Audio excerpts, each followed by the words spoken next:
morning to all of you. Myself Jyoti Malviya, lecturer chemistry in GGIC Katra. बच्चों, आज हम आपके लिए लेके आए हैं सोल्यूशन का लेक्चर नंबर 3, जिसमें हम concentration terms, temperature independent concentration terms के बारे में डिस्कस करेंगे। तो चलिए स्टार्ट करते हैं। देखिए, टेम्परेचर इंडिपेंडेंट कंसंट्रेशन टर्म्स में पहला जो है हमारा परसेंटेज बाय वेट और by weight. Percentage weight by weight कैसे लिखा जाता है, कैसे निकाला जाता है? देखिए, amount of a solute present in a 100 gram of a solvent. Amount of solute मतलब आपका जो सॉल्यूट होगा वो जितने ग्राम में प्रेजेंट होगा, अगर उसको हम डिवाइड कर देंगे amount of a solvent in a gram and multiply by 100, तो हमें क्या मिल जाएगा? Percentage weight by weight. ये हो गया first temperature independent concentration term. हम पहले भी बता चुके हैं कि टेम्परेचर इंडिपेंडेंट जितने भी टर्म्स होंगे वो वॉल्यूम से रिलेटेड नहीं होंगे, वो किससे रिलेटेड होंगे? वेट से रिलेटेड होंगे। सेकेंड टर्म है हमारा मोलैलिटी। मोलैलिटी क्या होता है? Number of a moles of a solute present in a 1 kg of a solvent. Molality में क्या होता है कि जो number of moles of solute होते हैं, वहाँ पे हम सॉल्यूट और केवल सॉल्वेंट की बात करते हैं, वहाँ पे हमारे सोल्यूशन से कोई मतलब नहीं होता। तो जितने भी number of moles 1 kilogram solvent में प्रेजेंट होंगे, वो हमें क्या रिप्रेजेंट करेगा? Molality. Molality is always represented by small m। ठीक है, स्मॉल m से रिप्रेजेंट करेंगे तो फॉर्मूला डिराइव कर लेते हैं। Small m is equal two moles of a solute.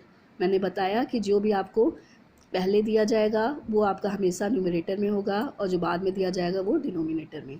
तो number of moles of solute जो है वो आपका हो गया ऊपर और 1 kg ऑफ अ सॉल्वेंट क्या हो गया? नीचे हो गया। तो ये फॉर्मूला हमने डिराइव किया, molality is equal two moles of solute upon 1 kg of solvent. उसके बाद मोल्स को किससे रिप्रेजेंट किया जाता है? स्मॉल n से। स्मॉल n लिख दिया और हमने नीचे जो हमारा 1 kg सॉल्वेंट है, ये मास है, तो मास को रिप्रेजेंट कर दिया इन kg। ठीक है, अब आपको पता है number of moles is equal to होता है वेट अपॉन मोलर मास या मॉलिक्यूलर वेट। तो हमने वेट अपॉन मोलर मास को इस फॉर्मूले में रख दिया, तो हमें मिल गया मोलैलिटी बराबर small w upon m not into M K G, where w जो होता है वो आपका वेट ऑफ सॉल्यूट है, m नॉट जो है वो मॉलिक्यूलर वेट या मोलर मास ऑफ सॉल्यूट है, और एम के जी जो है वो आपका क्या है?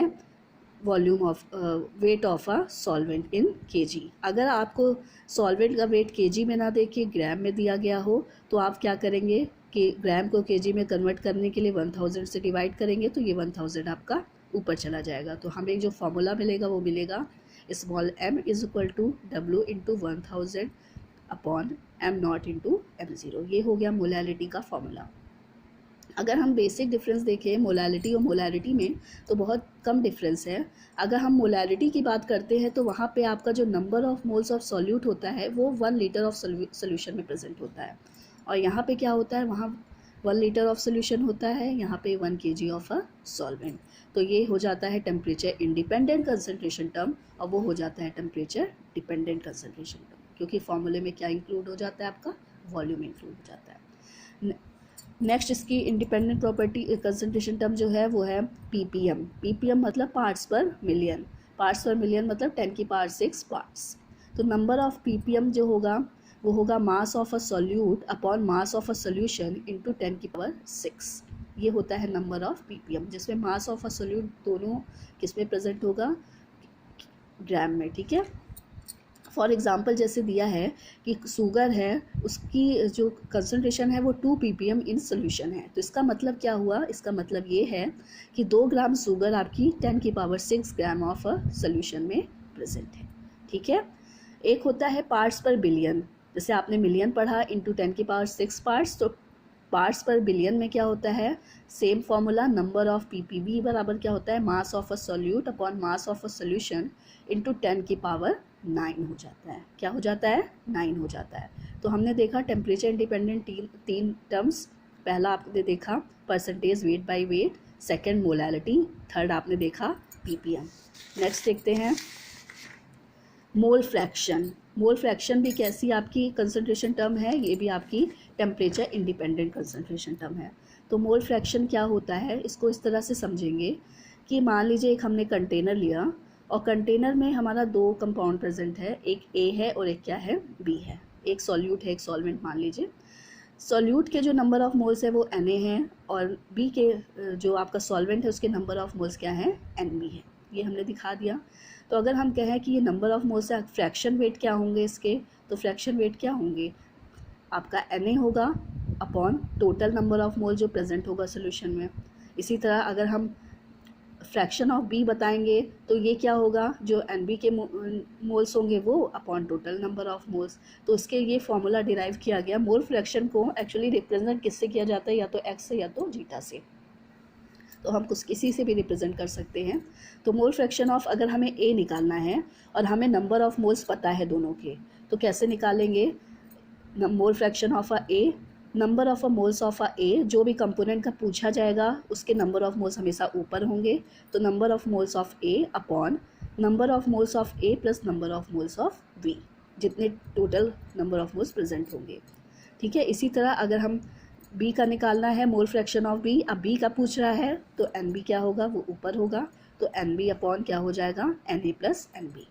इसी तरह मान लीजिए ये तो टू कंपोनेंट के लिए है, कोई ऐसा सोल्यूशन है जिसमें आपके दो से ज़्यादा कंपोनेंट प्रेजेंट हैं, ए बी सी तीन सब्सटेंस प्रेजेंट हैं, तो उनके number of moles N A N B N C है। तो उसके लिए हम मोल फ्रैक्शन इस तरह से निकाल लेंगे, जिसका भी पूछा जाएगा वो ऊपर होगा, बाकी किससे डिवाइड कर देंगे, total number of moles present in a solution. तीनों जितने भी कंपोनेंट होंगे सबके मोल्स क्या कर देंगे, जोड़ देंगे।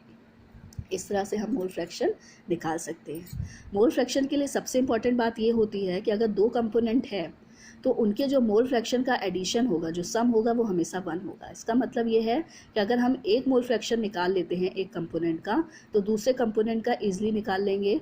कैसे, देखिए यहाँ पे आपको मोल फ्रैक्शन ऑफ, देखिए अगर मान लीजिए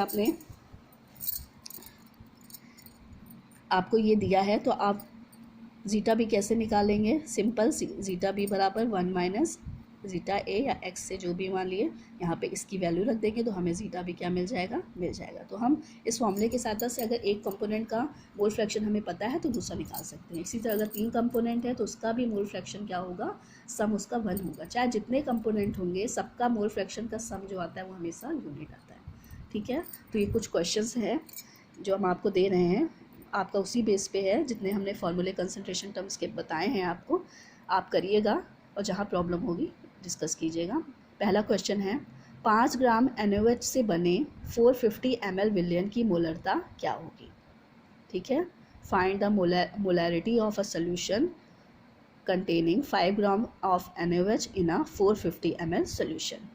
सेकेंड क्वेश्चन में आपको मोलरता निकालनी है, मोलैलिटी के बारे में पूछा है, और थर्ड क्वेश्चन में आपको मोल फ्रैक्शन निकालना है। तो ये तीनों क्वेश्चन सॉल्व कीजिएगा।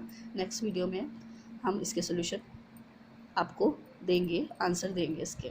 ठीक है। तो आज के लिए गुड बाय, फिर मिलते हैं।